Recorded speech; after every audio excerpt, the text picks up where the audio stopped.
Okay, this is a schematic of what we're going to do.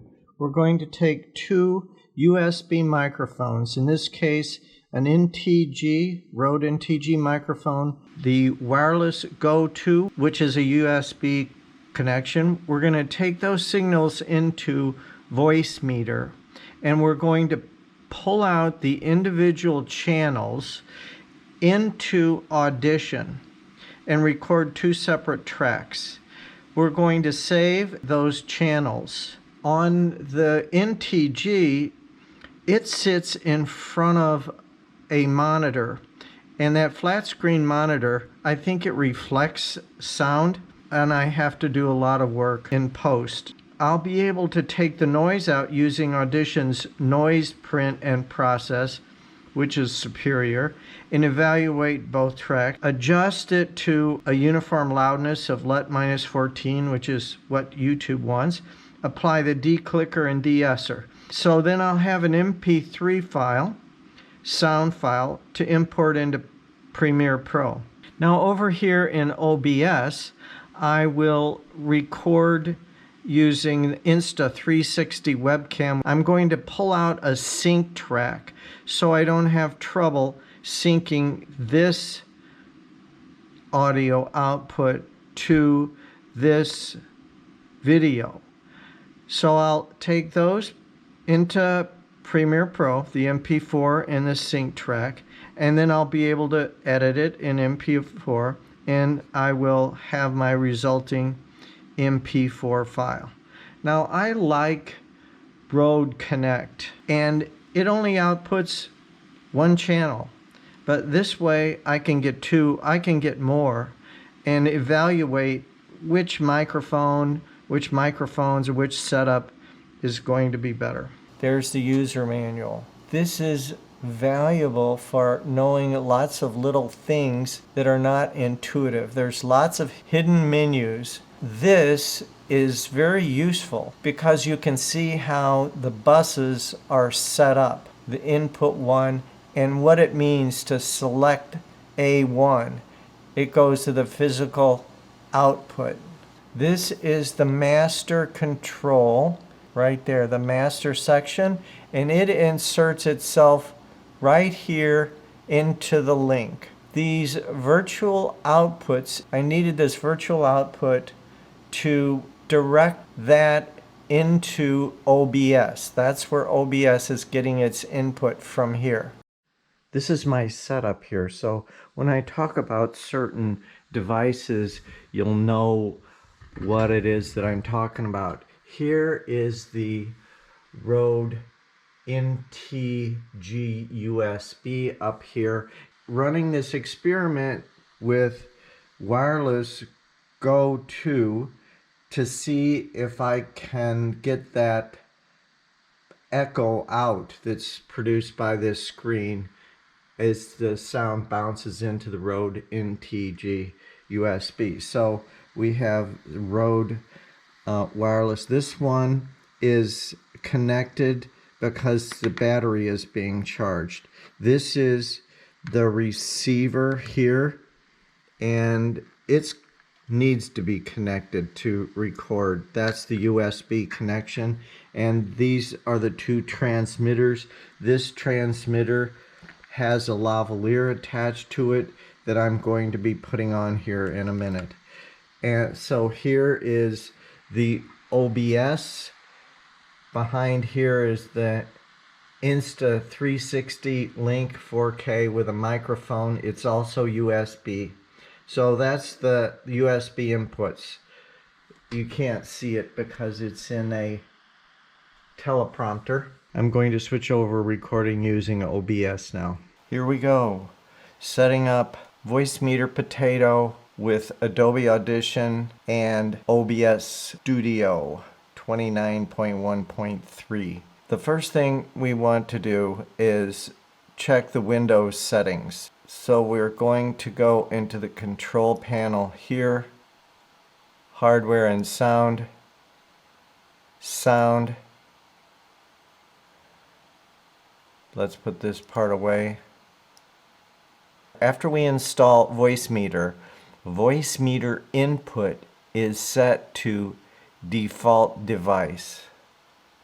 In the playback tab, that the default device is VoiceMeeter input. Now, a warning is when you plug in a device, Windows will set that up as the default.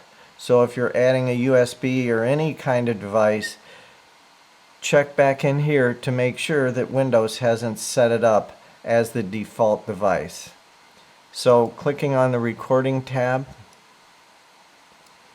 right here, VoiceMeeter output is the default device. Here is another way to look at it using the system. Go into the system, sound, this is Windows 11, and you'll see VoiceMeeter input is the output setting. So you're outputting into VoiceMeeter's input. And in the input is from VoiceMeeter's output. There's another section here that's important called Volume Mixer.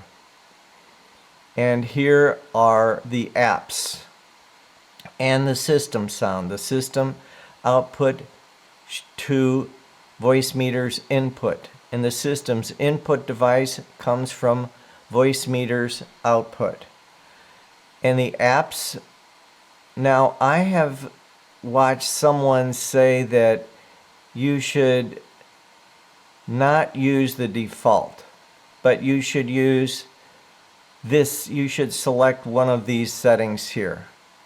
But it's working with the default right now, so I'm not going to mess with that. These settings here show up in Potato here. Now see, it looks like Spotify widget has been set up to the VoiceMeeter auxiliary. Now these programs sometimes have a little mind of their own where they think these things should belong. And this is where you would set it in here. Spotify is set to the auxiliary, and we could change it. I don't use this. It's right there. It's sent to the auxiliary. That's how it's showing up. And the output is also the auxiliary. So that is how things get set up in the auxiliary input. There's the standard input, and there's a third input. And right now, OBS, since it's set to default, is being put in this virtual input here. These are virtual inputs.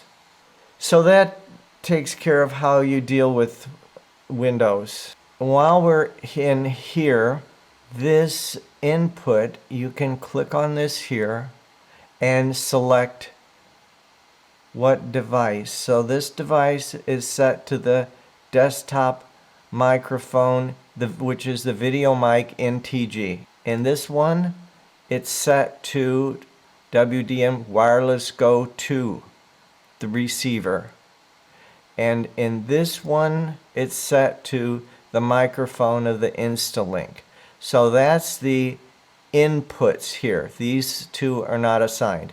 Now, if you go up into this space here, if you click on this, all right, right click on it, there's where you can type in the name. Escape gets me out of there. And when you type in the name there, it shows up down here. These are the inputs for the hardware. I have this limit set to 0. In case you're doing some gaming and screaming, if you don't want it to clip, then you can drag down the limit. If you double click on this, the volume will go to 0. Double click on that, volume goes to 0. Double click on that, it goes to 0. So we'll let them sit at 0. Now this bus is the B1 bus. This is on the B bus but B2, and this is on B3. So this is where it shows up in the master.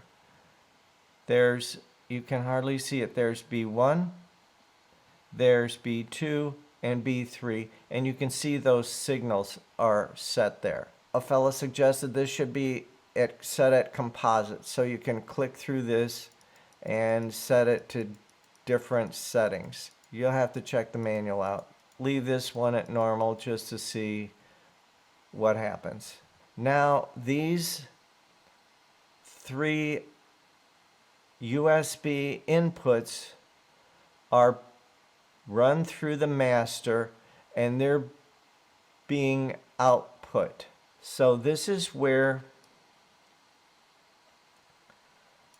Adobe Audition is set up.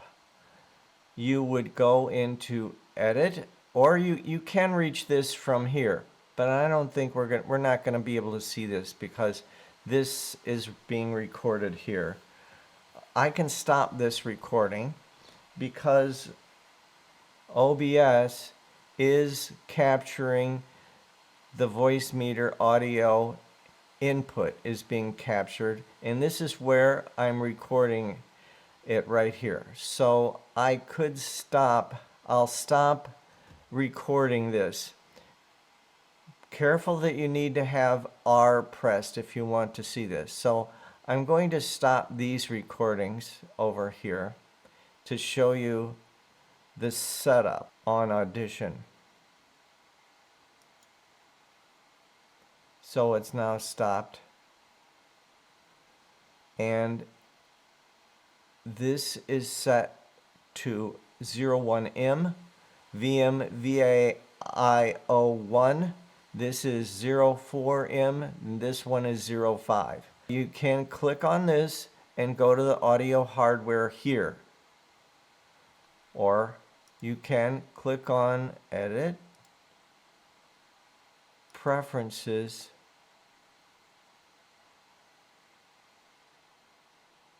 Audio Hardware. And in the audio hardware, you want the device class, choose ASIO. And the device is VoiceMeeter Virtual ASIO. Out of all these selections is this bottom one. I use sample rate of 48,000. Now, when you're in here, this will come up without these things on ready to record. So you'll click on this, mono, and select this. On this one, and I can't tell you why it jumps to 4, but that's where the signal is on 4. See the little dot there? And this, where the signal is on 5. The output is to mix. It doesn't make any sense in the regard that if you go to the system settings, you can see where things are mapped. This is left, right, channel 1, left, right, channel 2, left, right, 3. Why it jumps to 4, I don't know. And you can see this is the video mic NTG on the physical input 1, physical input 2, it's wireless go to receiver. Now why it's a receiver is it's receiving from the 2 transmitters. And here's the Insta360 link. So we're going to put this away, and that just reminded me, see, there's 2 signals here, and one's from each side of these transmitters. How that gets mapped, I don't know. The thing to deal with now is OBS. And this is recording, and this scene is called Monitor and Webcam. So I have this monitor here that you saw, and the webcam, which is the Insta360. And I came over here and added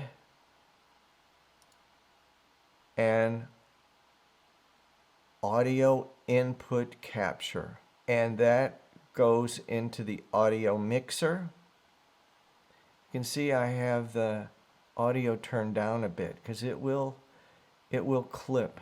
In the advanced audio properties, well, we can't get to them. Oh, here they are. VoiceMeeter capture. It's attenuated 4.6 decibels. There's no offset. Close. In the settings here, if we can get to it, in audio, these are all disabled because they're global audio settings. And it applies globally. And I don't want anything applied globally. So those are all disabled. When I stop recording, then I'll lose you. But what it does is it saves. OBS will save. I have it set up to save in videos here. And this is the recording that we're recording right now. This setting, if you leave this way of capturing it, it captures the output as you go along. So in case you get disconnected, you can recover it. But as soon as I press stop recording, there will be an MP3 file that shows up right here. And then that will be the one that I use to make this video.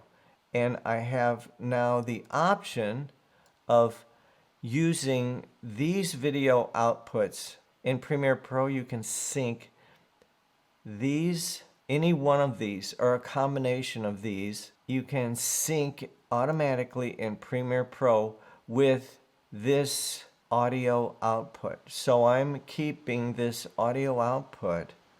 I mean, I could use it, but I want to see how these USB microphones perform individually. This recording here in OBS will be saved to where you set it up in the settings. There's a default setting. And that's where this will go. So it's capturing from VoiceMeeter audio input. VoiceMeeter audio input. It's capturing here. So when you're setting this up, this is my monitor and webcam scene.